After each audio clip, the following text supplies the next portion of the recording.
सभी लोग welcome to PDC classes.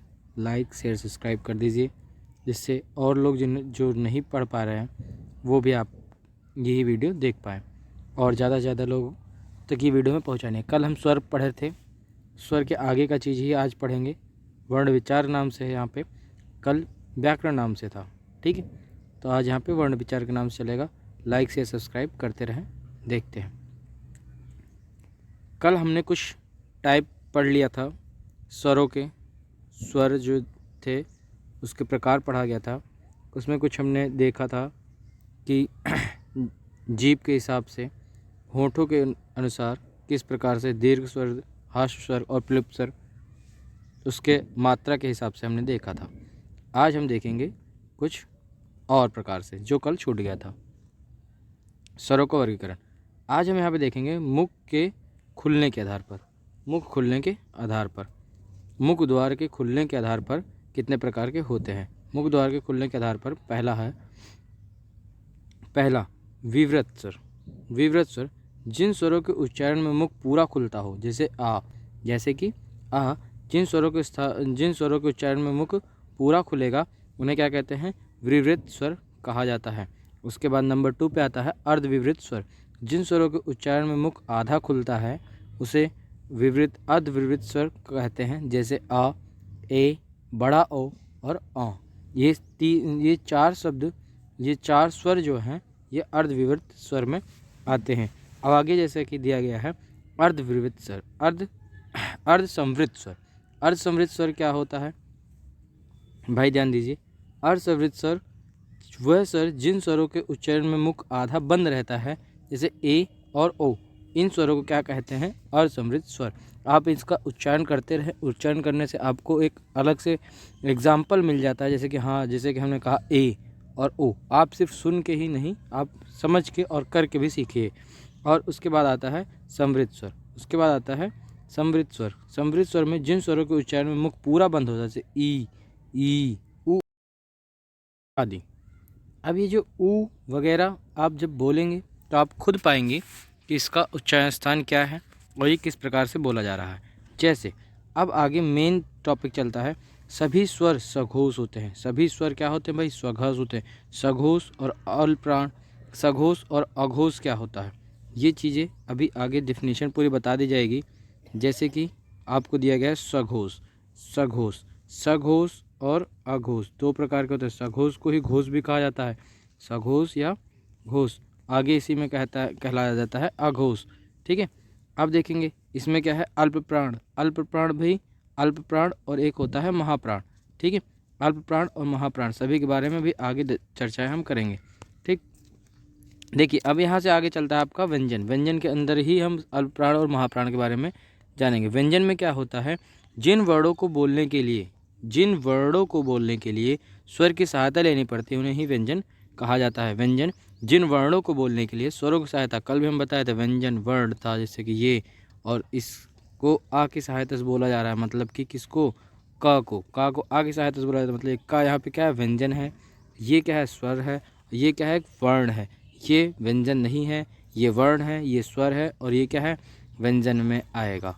ठीक है, चलिए भाई अब देखिए, जिन वर्णों को बोलने के लिए स्वर की सहायता लेनी पड़े उसे क्या कहते हैं, व्यंजन कहा जाता है।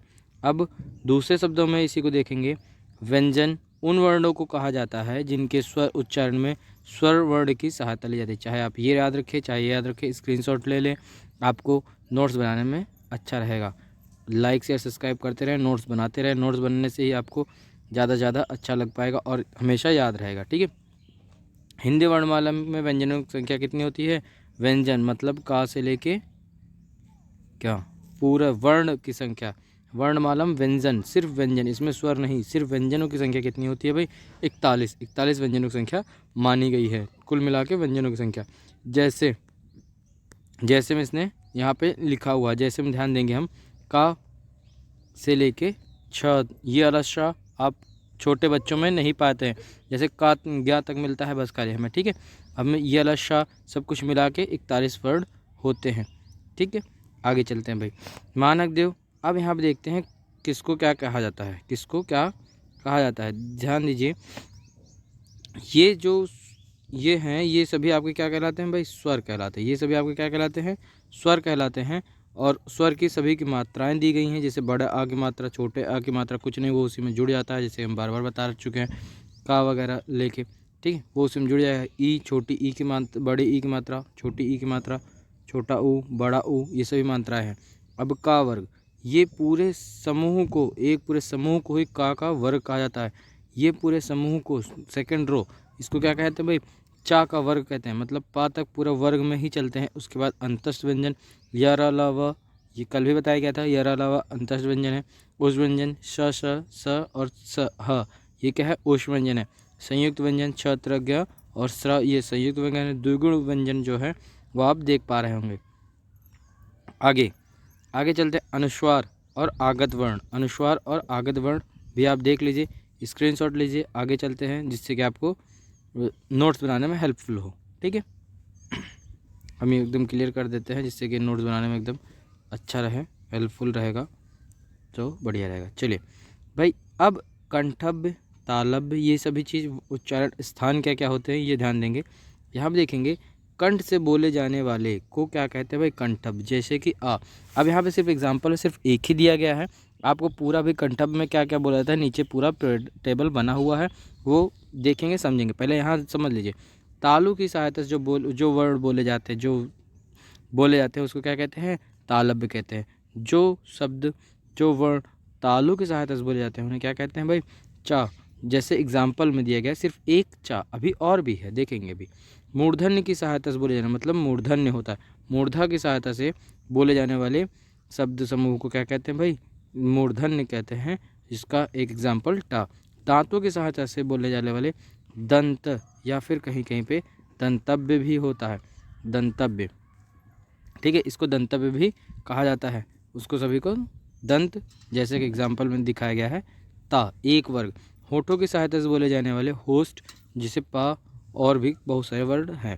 कंठ और तालु दोनों की सहायता से बोले जाने वाले को कंठ तालु, और कंठोष्ठ मतलब कंठ और ओष्ठ की सहायता से दंतोष्ठ, दांत और होष्ठ की सहायता से दंतोष्ठ। नासिका से बोले जाने वाले मतलब नासिक, नाक के बल पे जो बोले अंग, आहा, ये सब क्या होते हैं भाई, नासिक के अंदर आते हैं, ठीक है। क्लियर हुआ, आप लोग स्क्रीनशॉट लें, आगे चलते हैं जिससे कि आपको एकदम क्लियर रहे। क्लियर होने के बाद आगे ध्यान दीजिए, वर्णों के उच्चारण के स्थान की तालिका। अब यहाँ पे तालिका है, तालिका ही मेन है, जो कि आप देखेंगे स्वर क्या है, विसर्ग क्या है, व्यंजन क्या है, और इसके ताली में कितने ताली प्रकार के होते हैं। देखो ध्यान दीजिए, जैसे कि कंठ है, कंठ में छोटा आ और बड़ा आ आता है, छोटा आ और बड़ा आता है। और व्यंजन में का पूरा वर्ग, देखो इसे का वर्ग भी कह सकते हैं, क ख ग घ अंग कहने से बजाय का पूरा पूरा वर्ग कह सकते हैं। अंतस्थ में कोई नहीं रहता, उस व्यंजन में हा। अब क्वेश्चन कहाँ से बनता है भाई, क्वेश्चन यही बनता है कि हा जो है इसमें दिया है ना, हा कौन सा प्रकार है बोलने का, हा कौन सा प्रकार है, तो बोलने का हा कंठव्य है। कौन सा है, कंठव्य है।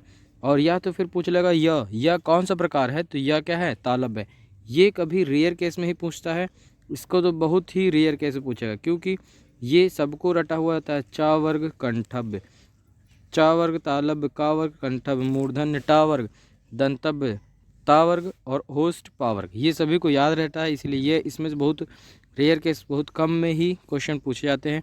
बाकी क्वेश्चन फंसाने वाला जिसमें बच्चे फंस जाते हैं, ये होता है हा, श, श, स और य, र, ल। ये सभी में बच्चे ज़्यादा से ज़्यादा फंसते हैं, क्योंकि य तालव्य होता है, र मूर्धन्य होता है, ल दंतव्य होता है, हा कंठव्य होता है, श, श तीनों अलग अलग होते हैं। इसको याद करने के लिए भी नीचे एक ट्रिक दिया गया है, आप वीडियो को पूरा देखें और नीचे वाला ट्रिक भी नोट डाउन करें, ठीक है। चलिए ये हो गया। उसके बाद इसमें स्वर कितने हैं, स्वरों के बारे में बताना जाना, हा, आ, ई, ऋषि। ऋषि क्या होता है भाई, मूर्धन्य होता है। कभी कोई क्वेश्चन आ जाता है ऋषि कौन सा स्वर है, मूर्धन्य स्वर है। दोनों ऊ होस्ट स्वर है। कंठ तालु स्वर में ए आते हैं, कंठोष्ठ में ओ आते हैं, जो कि कंठोष्ठ स्वर होते हैं। इसमें कंफ्यूज आप ना होइए, कंठोष्ठ में ओ आते हैं, ठीक है। क्लियर हुआ, चलिए भाई ओके, आगे चलते हैं। आगे चल के हम देखेंगे इसको याद करने का एक बढ़िया सी ट्रिक। देखिए यहाँ पे इस डायग्राम का फिगर ये डायग्राम बना हुआ है, इसका आप आराम से ईजिली स्क्रीनशॉट ले सकते हैं। स्क्रीनशॉट लेने के बाद इसको आप बैठ के आराम से समझ सकते हैं। देखिए यहाँ पे एक मनुष्य का चित्र बनाया गया है। मनुष्य के चित्र में ही आपको समझाया गया है, जैसे कि हमारा का वर्ग कंठब में, ये देखिए यहाँ पूरा लिखा हुआ है का वर्ग। यहाँ पे क्या लिखा हुआ भाई, का वर्ग। थोड़ा ऊपर कर देते हैं, ये का वर्ग में देखिए कंठब है, कंठब का वर्ग, हा, आ और आहा, ये सब क्या होते हैं, कंठब में आते हैं। ठीक है, ये पूरा एक पीपीटी है जिसमें कि आपको पूरा सभी के बारे में दिखाया गया। जैसे कि अब कंठब के बाद उसमें क्या दिखाया था, तालब्य था। कंठब के बाद उसमें क्या था भाई, तालब्य ये है। और उसमें देखिए चा वर्ग, य, श, ई। अभी हम जैसे कि आप जानते हैं ऊपर पढ़ के आए हैं, ऐसे ही आप एक माइंड अपने माइंड में सोचेंगे कि ऐसे कोई माइंड है, उस माइंड को हम नीचे से देखेंगे। जैसे कि कंठब मतलब ये यहाँ से एक लिया गया है कंठब, और तालब मतलब तालुओं के बल पे जो बोला जाए। मूर्धन्य भी है, नासिक नाक के बल पे जो बोला, दंतव्य दंत की सहायता से, दंतव्य जो दांत की सहायता से बोला जाए। इन सभी को वर्ण विचार दिया गया है। आप आसानी से स्क्रीनशॉट लेके आगे चलेंगे, जिससे कि अच्छा आपको जैसे समझ में आया है। लाइक शेयर कमेंट करते रहें, जिससे हमें पता चले कि आपको समझ में आया या नहीं। कोई प्रॉब्लम हो बताएं, जिससे हम और आपकी प्रॉब्लम्स को दूर कर सकें और आपको एक अच्छे से समझा पाएँ। नासिक सभी वर्ण हैं, आप इसका स्क्रीनशॉट ले सकते हैं। ठीक है, ओके, आगे चलते हैं भाई। आगे वेलकम टू पीडीसी क्लासेस। और आज इतना ही। ये यहाँ पे आपका वर्ण विचार ख़त्म होता है।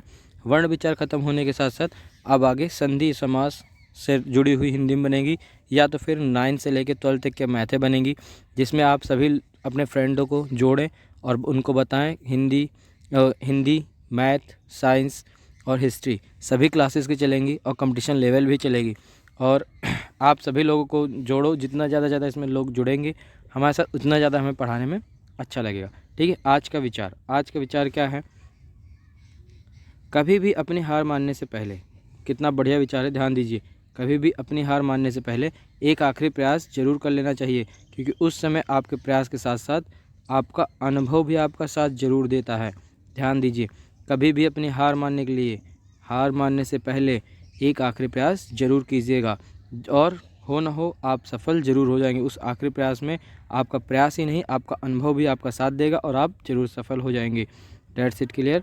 आज के लिए इतना ही। लाइक से सब्सक्राइब करते रहिए और हमारे साथ जुड़े रहिए। बेल आइकन को प्रेस करें, जिससे हम जब भी वीडियो डालें आपको पहले पता चल जाए और नोटिफिकेशन मिल जाए। Thank you.